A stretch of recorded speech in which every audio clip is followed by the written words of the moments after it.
Emily is so lucky to have such a beautiful mother. It's really unfortunate that Sarah takes after my wife. My husband, constantly belittling our daughter and me. Always praising his niece, never our daughter. The biggest disappointment is really you. It's time to make him understand. My name is Jessica. I'm a working mother in my late 40s. My daughter's name is Sarah. She's a busy senior at her middle school, studying hard for her entrance exams. My husband, John, is also in his late 40s and works as an employee. As a supervisor, he often complains about the stresses of his job when he gets home. I tolerate his complaints because of his work stress. But that's just the beginning.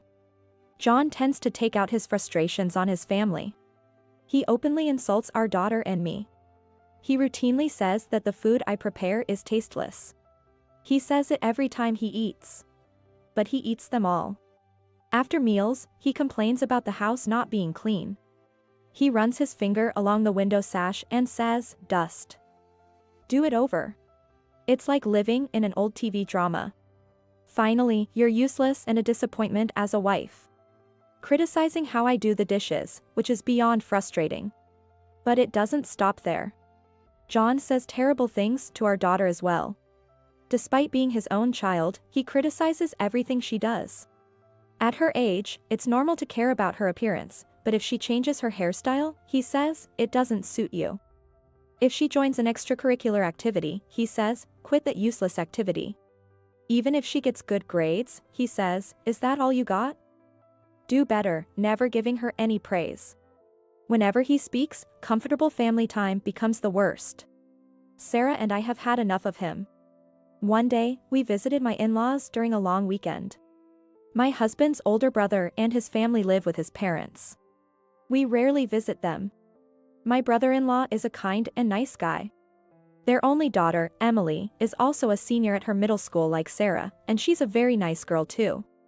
Sarah and Emily get along great. However, there's a problem in this family too. It's my sister-in-law, my brother-in-law's wife. Her name is Jennifer, and she's stunning, like a model. It's hard not to wonder why she married my ordinary-looking brother-in-law. But she has a very strong personality. Too strong. She often makes degrading comments about me. Jessica, you're really bad at makeup. Oh, wait, maybe you just look shabby no matter what.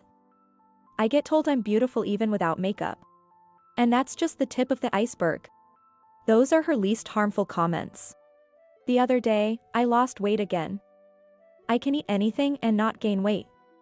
Jessica, you've really put on weight. What are you eating to get that way? I got asked to be a model while walking downtown. It's such a hassle to turn those offers down.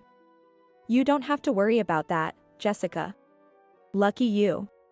I was mistaken for my daughter's sister the other day. So embarrassing. Jessica, you always look like a mom, which is great. She throws out these insults effortlessly. Jennifer is really beautiful and has an amazing figure, I admit. Her stories are probably true. But does she have to put me down every time? Whenever she makes a comment, my brother-in-law gets angry and says, how can you say such things? That's so rude, but it's like talking to a wall. Jennifer just laughs and says, but it's true. I can tolerate that much and laugh it off. But sometimes her comments elicit unexpected reactions. What the heck? My husband turns on. That's right, Jennifer. Jessica is really unattractive. How can he say that when his own hair looks like a QR code? Jennifer's daughter, Emily, has taken after her mother's beauty. Though she's the same age as my daughter, Sarah, she looks much older, more like a high school or even college student. Emily is stylish and beautiful, and Sarah adores her. Thankfully, Emily's personality takes after her father. She's kind and considerate and never looks down on Sarah or me. She's beautiful and nice, the total package, says Sarah excitedly. Emily is not just a beloved cousin but also a role model for Sarah. Thanks for Emily, Sarah has become more polished. She doesn't put on makeup yet, but she's gotten stylish with her hair without breaking any school rules. She probably spends at least 30 minutes in front of the mirror each morning. Thanks to this, she no longer oversleeps. My in-laws are good people, and I don't mind visiting their home where they live with my brother-in-law and niece. But it's my sister-in-law and husband's attitudes that bother me. Neither my brother-in-law nor I can get through to them. Is there any way to change the two with the sharp tongues? Before I could come up with a good idea, we ended up visiting my in-laws again. Jessica, you look older. You have more wrinkles than I do. If we walk together, people will think I'm younger. It was just 3 minutes after we walked in the door. Jennifer started with her usual self-praise and insults. This is going to be another depressing visit. Jessica, are you taking care of your skin? Don't skimp on moisturizer. When I go to the cosmetics counter, they always say my skin is so firm and beautiful. Is this how it's going to be today? I turned my attention to the girls to escape. Sarah and Emily, both are the senior at their middle school, were studying for the entrance exams together. Since they just started their last year of middle school, this would likely be their last visit before getting busy with exam prep. We planned to skip holidays like Thanksgiving and Christmas, so they wouldn't meet again until they were in high school. That's why Sarah came along today. I peeked at their notes without disturbing them, only to see incomprehensible numbers. I could help up until elementary school, but studies for middle school are beyond me. Did I really study this stuff? It seemed Sarah was teaching Emily. I remembered that my daughter was good at math, and as I casually watched, I saw my niece looking at her with big, sparkling eyes. Wow. Sarah, you're such a good teacher. I always struggled with math, but this is the first time I really understood it. You're better than my teacher. Being praised by her beloved cousin, my daughter didn't seem to mind at all. She blushed with pleasure and scratched her cheek, saying, "It's no big deal." But not everyone was pleased. Jennifer, who always thinks she and her daughter are the best, had to interfere. Let me see. Oh, of course, a plain girl is good at plain studies. And there's a person who nodded in agreement. My stupid husband. Yeah, Sarah might not look great, but at least she's good at studying. Not that it helps much, she's hopeless. Exactly. Is Sarah really related to Emily? Well, Emily's cuteness comes from me. With a mother like Jessica, there's no way her daughter could be pretty. Hey. That's enough. Just as my husband and sister-in-law started to get carried away, my brother-in-law intervened. His face was red with anger. But my husband and sister-in-law ignored him. Instead, my husband pulled out his wallet. He took out a $50 bill and handed it to Emily. Emily, you're really beautiful. You're definitely going to be a winner in life. Here's some allowance from me. You're also modest and kind. Sarah. You should try to be a bit more fashionable instead of just studying. Not that it would help. Considering your mother has always been hopeless at such things. Hearing such horrible things from her aunt and father, tears welled up in Sarah's eyes. But my husband continued to praise Emily and belittle Sarah, ignoring her distress. Emily is so lucky to have such a beautiful mother. Poor Sarah is stuck with a mother like hers. Emily is so happy to look like her mom, while Sarah got stuck looking like her mom. What a difference. Sarah's eyes pleaded for him to stop. Unable to voice her pain, she could only look at him with tear-filled eyes. But my husband ignored her, continuing to compliment Emily and put down Sarah along with my sister-in-law. Enough already. At that moment, I surprised myself with how loudly I shouted. Seeing my daughter in tears pushed me to my limit. I silently took Sarah's hand and left my in-laws' house. I was furious, absolutely furious. I'll never forgive them. We usually stayed one night at my in-laws, but after this, there was no way we would. As soon as I got home with Sarah, both my mother-in-law and brother-in-law called repeatedly. They apologized profusely, but they weren't to blame. I could hear my in-laws trying to say something to my husband, their son. Probably scolding him. But he just laughed it off. As for Jennifer, my sister-in-law, it's up to my brother-in-law to handle her. But my husband is different. Instead of following us home, he stayed overnight at his parents' house. Sarah and I discussed it and made a decision. The night after our visit to the in-laws, my husband finally came home. I'm home, he said nonchalantly as he walked in. Of course, I didn't say anything. I only greeted him with silence. As expected, he was smiling nonchalantly. Grinning foolishly, he looked around the living room. Is Sarah in her room? Sarah isn't here, I replied. He checked the clock and frowned. She's not back yet? It's already 10 at night. Even for tutoring, it's too late.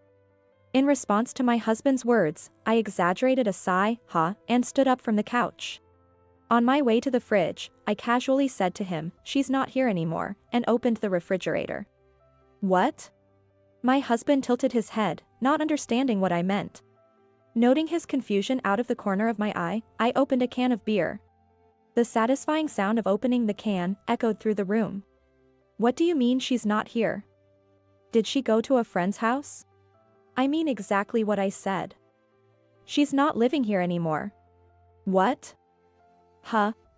What do you mean? I don't get it, my husband said, completely baffled.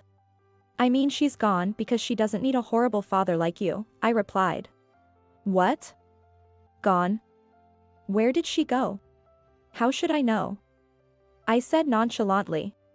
How can you be so calm about this? Aren't you her mother? I'm just a disappointing mother, remember? Hey. That was just a joke. Who would take that seriously? A joke. I couldn't hold back any longer and slammed the can into the sink. The dull sound echoed through the room. I glared at my husband. A joke is something everyone can laugh at. What? Why are you seriously angry? Nobody laughed at your so-called jokes except you and Jennifer. How was that a joke? Well, that's because you guys are too uptight. What kind of joke makes your own daughter cry? I thought it might motivate her. No child in the world is motivated by that. But. Shut up.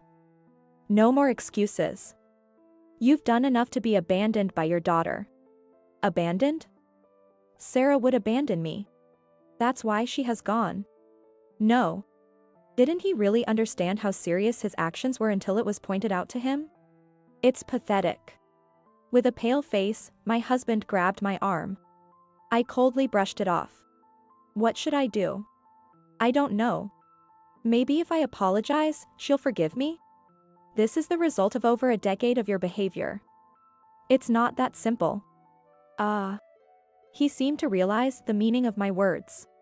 Speechless, he finally said, I'll go find her, and rushed out. At the very least, he's worried that his daughter has gone. Despite all the horrible things he said to her. But it's too late.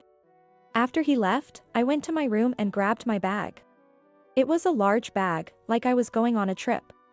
Most of our things had been sent earlier by courier. Only the essentials remained, but it was still a lot. I picked up the bag and left the house. Seeing that my husband was gone, I went to the main street and hailed a taxi. Go to. What's going on? Why are your things gone too? That was the first thing my husband shouted when he called. I held the phone away from my ear to avoid his loud voice. After letting him vent, I put the phone back to my ear and said, Of course my things are gone, I moved them. Moved them? Where? His loud voice made me pull the phone away from my ear again. Because of the hassle, I switched to the speaker. I placed the phone on the table, took a sip of coffee, and said, There's no need to say where. Anyway, I'm leaving too. Good luck living on your own. What? Are you kidding me? Do you think you can just do this? Aren't you happy to be rid of your disappointing wife? Ugh. You're so stubborn. I told you it was a joke. Still calling it a joke?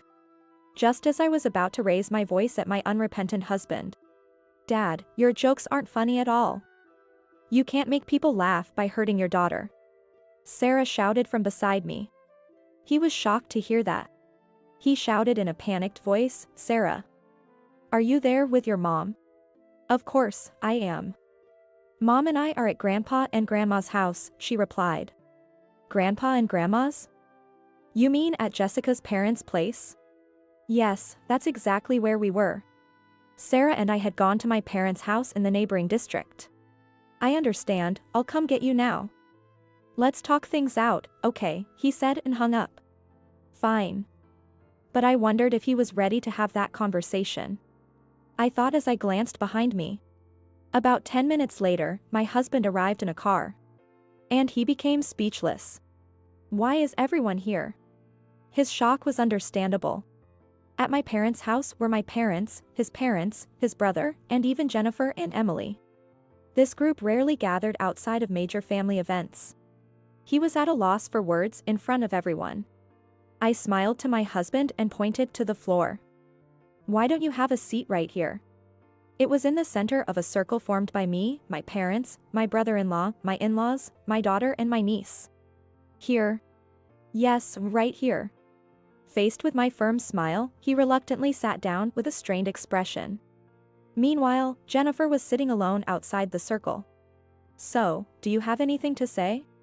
I'm not at fault. Is this the mouth that tells jokes? I pinched his cheek hard. Ouch, he yelped.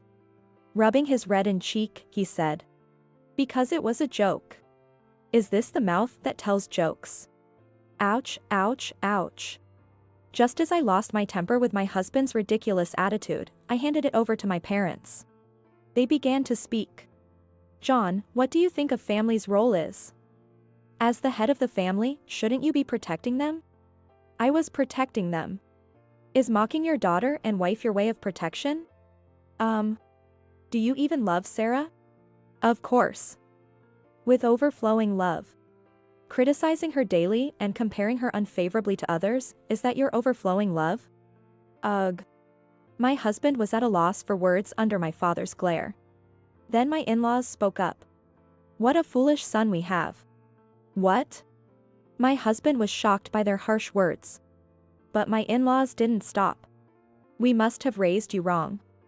How else could you turn out so foolish? But dear, our eldest turned out just fine. It's clear that this one is rotten to the core. Yes. You always look down on others. We constantly warned and scolded you, but you never listened. What a disappointing son. What? You don't have to go that far. Who are you to say what's too far? You called your wife and daughter disappointing. Eep. You can't even imagine how terrible it feels to be on the receiving end of such words. You're truly a disappointment. Sorry. I'm sorry. You should apologize to them. Not us. Yes. Sarah, Jessica, I'm sorry. It was my fault. Finally, my husband apologized deeply to my daughter and me. But I had no intention of forgiving him. Especially, I'll never forgive what he said to our daughter. I glanced at Sarah to see her reaction and saw a blank, emotionless face. Her father's apology clearly hadn't touched her at all, and I couldn't help but smirk. My husband noticed too. Sarah. I know I also was wrong. What do you mean also? Sarah finally spoke, her voice low and cold. My husband's face turned pale. So, you think it's my fault too, don't you? Because I'm such a disappointing daughter? No, I mean, you prefer Jennifer and Emily over Mom and me, right? No, it's not like that. We're just the disappointing wife and daughter, right? Well. You know, I'm disappointed to have you as my father. Ugh. I don't need a disappointing father like you. If you like Emily and Jennifer so much, go live with them. What? No, My husband panicked. Then Emily spoke up. I wouldn't want to live with such a disappointing uncle. What? He was taken aback by his niece's words. But Emily didn't stop. How could you insult your wife and daughter while doting on your niece? Calling your own family disappointing, that's truly disappointing. I'm sorry. I don't need your disappointing apology. I hate both you and my mom. I also don't want to see the two of you. My sister-in-law's eyes widened in shock. Emily? You hate me too. Mom, even when Dad scolded you, you just made excuses. You never admitted you were wrong. Ugh. Both Mom and Uncle are the worst for saying bad things about others. Do you really think you're good people? You're just poor in spirit. To me, both of you are the absolute worst, the most disappointing people ever. My sister-in-law slumped at those words. And my husband, too, dropped his shoulders when Sarah said, I hate you too, Dad. So, here's the deal. I said to wrap things up. Sarah and I will live here at my parents' house. She won't need to transfer schools and can take the bus. The high school she wants to attend is closer from here, so there's no problem. What? You're not coming back until she starts high school? Not until she starts high school. Are you saying you want a divorce? Well, that depends on your actions from now on. It seemed he had never considered the possibility of being abandoned by his family. He looked pale and hung his head. After that, my sister-in-law was sternly reprimanded by her husband. He had finally reached his limit with her behavior, and they decided to live apart. In other words, she was kicked out of the in-laws' house. With her own parents deceased, she had no place to return to and would have to live on her own from now on. My sister-in-law was reportedly very shocked, but I doubted she'd change. She'd likely end up getting divorced. Emily was quite happy that her mother was leaving. She smiled and hugged Sarah, saying, let's stay close, okay? As for my husband. For a while, he called and messaged daily with apologies, but after I told him it was annoying, he backed off. He had ignored everything I said for years, so it's too late to start listening now. He is paying for our living expenses and child support, so he should continue to show his sincerity. Though, it's doubtful if he'll be able to attend Sarah's wedding. As for Sarah, she's thriving without her father's constant criticism. Seeing her smile more often makes me happy too. I've started working and am enjoying my days.